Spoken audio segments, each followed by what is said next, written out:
hope you enjoyed episode 1 and our time with the Suffolk Response Unit. In episode 2, we continue to follow the team and find out more about the day-to-day roles that they play. And if you want to know more about being part of Suffolk Constabulary, then visit the website. The details are on the screen below.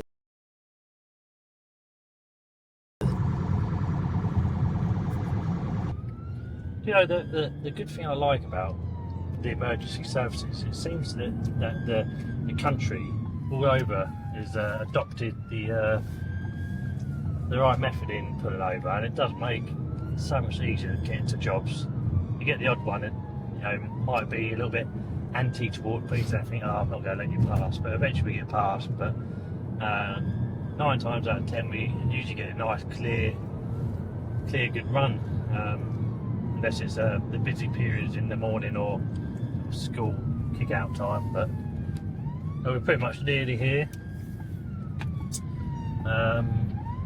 Essentially what we'll do is I will go in just to establish whether there is a genuine intruder, but I would expect it to be sort of a false alarm, as they call it.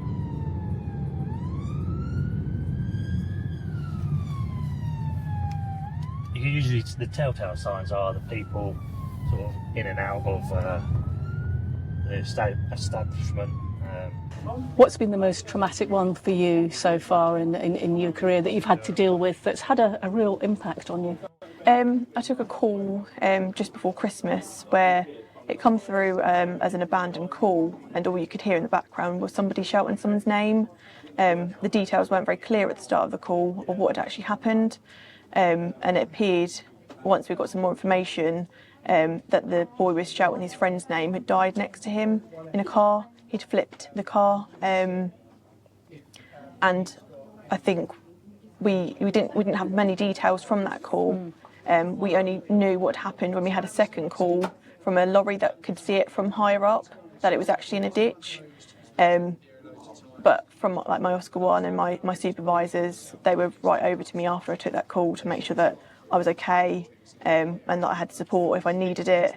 But I did think about that one quite a lot because it was quite close to Christmas time and he was only about my age, so it was quite close to home.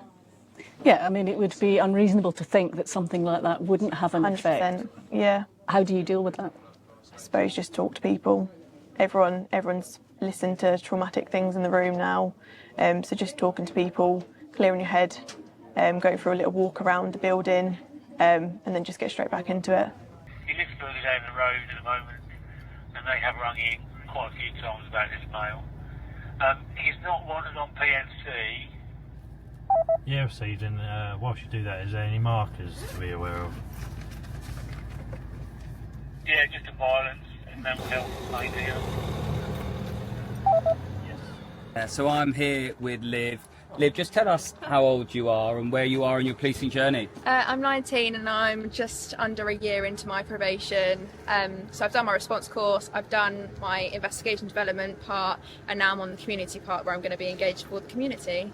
And how are you finding your policing journey? It's difficult, but it's really rewarding. Something I've always wanted to do. I love my job and I always want to wake up and come to work. When you come to calls like this, the human element, obviously there's threats of maybe violence, it's a dangerous space. How do you cope with that? And what do your parents say?